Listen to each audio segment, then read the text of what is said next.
print is a way of giving power to the creator again. I was hooked on it. I've always been hooked on it. It's had a massive impact on my life. People who say that it's like not a thing or that it's dying just like do not read enough zines. There are no rules and anyone can make it, and that's the beauty of a zine.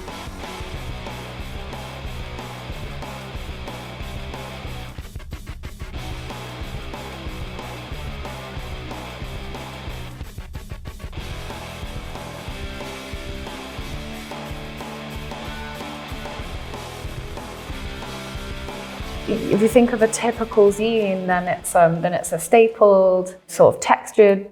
You can take 2 pieces of paper, fold it up, write on it, and that's a zine.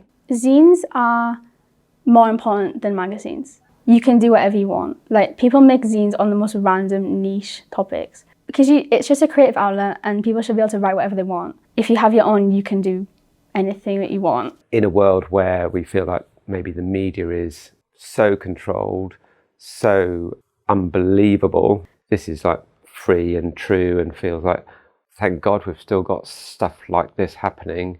My name's Matt Gill. My background is in graphic design and illustration. For me, as the kind of the history of the zine as I know it and have kind of grown up with, it's definitely been from the 70s and punk zines and other music zines. A lot of bands like Bikini Kill, L7, X-Ray Specs, they basically were like, we want to do whatever we want.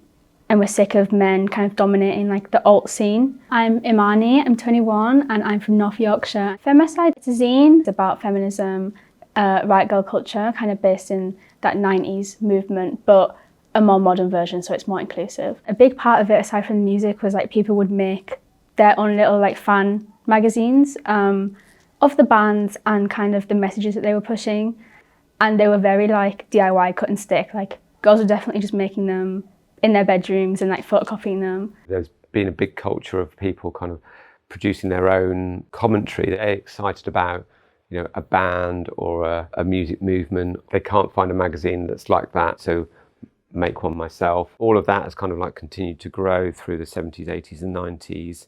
And there was a big kind of wider explosion of zines within kind of youth culture through grunge. People kind of really making a lot of zines around the whole riot girl movement, a lot of things about rebellion and protest. Where is the anger for the cause that you support? So I think that's why it's so important, because it's like giving women the okay to be really angry about it. They've always been sort of quintessentially working class. If you're producing your own publication, especially in the 70s and 80s and 90s, when it was really, really difficult for the sort of alternative people to get their voices across, that it just gave everyone a sense of community. The amount of times that the UK government tried to ban it, tried to get rid of it, tried to shut down as many like zine making operations as possible, because it literally is like, it's a grassroots guerrilla way of spreading your message. Still kind of using zines to protest, to kind of comment on things, to talk about, you know, key issues that they feel are being kind of like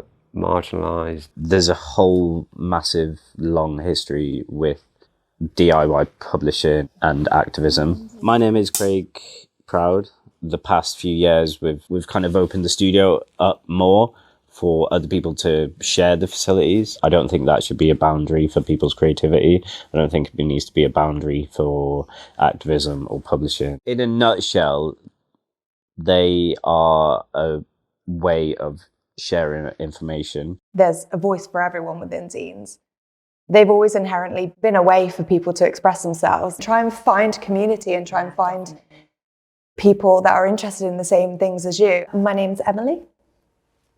My name is Ruth. We chose tarot cards. All very conceptual, but we do really take in the real meaning of the it tarot. released probably like up to 3 times a year. Both of us work outside of doing the zine, so it's a lot of work, but we do it because we just absolutely love it and we'll never stop. It was really a lockdown project that went awry, so got out of hand. But we chose the tower because everything was crumbling around us, and we were like, let's just make something together.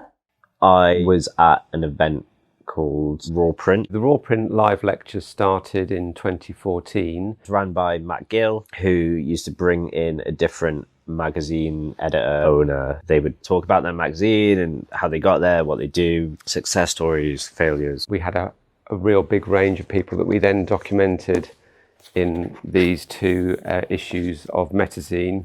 You can kind of end up with something really fantastic, and you've got something that you've self-published and you're able to kind of share. With the advancement of technology, and if you look at things like Adobe Creative Suite, it is possible to almost produce the same kind of level of production. You can be working in your bedroom at home with the same technology as if you were working at Condé Nast, you know. When I first started making it, I would literally like handwrite everything and cut it out and make the pages physical and take pictures of them and then photocopy them. So for this one, it has a lot of like embroidery that I've done and then just scanned in.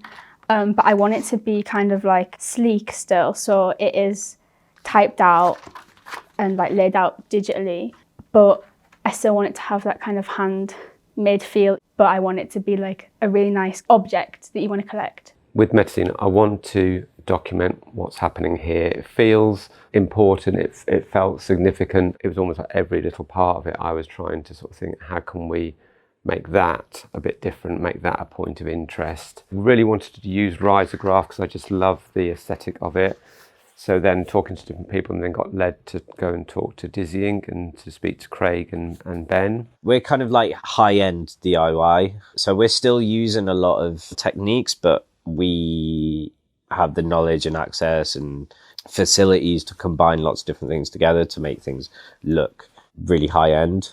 A new medium, and a lot of printing companies have now added zine printing to their sort of repertoire of what they do, which is so cool. I think the scene now is that people are using more the real world and working less online. They're using online to chat and to promote their work, you know, but it's very much about like zine fairs, getting the community together.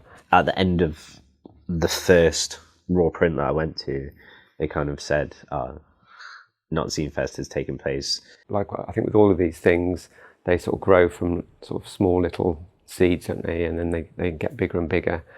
It's such an eclectic mix of different things. Tiny little room, and we're all squashed in, and all the zines are We're falling just flinging all over the zines floor at each other. But it's just such a good environment. And it's crazy busy, absolutely mental.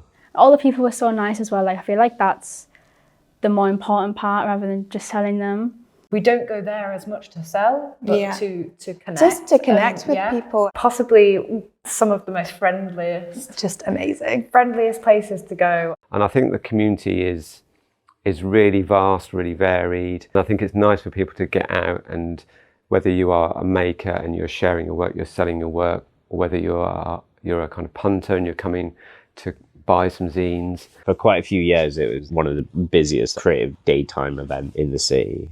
Let's all get together, let's sell our zines for a day, let's share our zines, let's do stuff that's all zine related.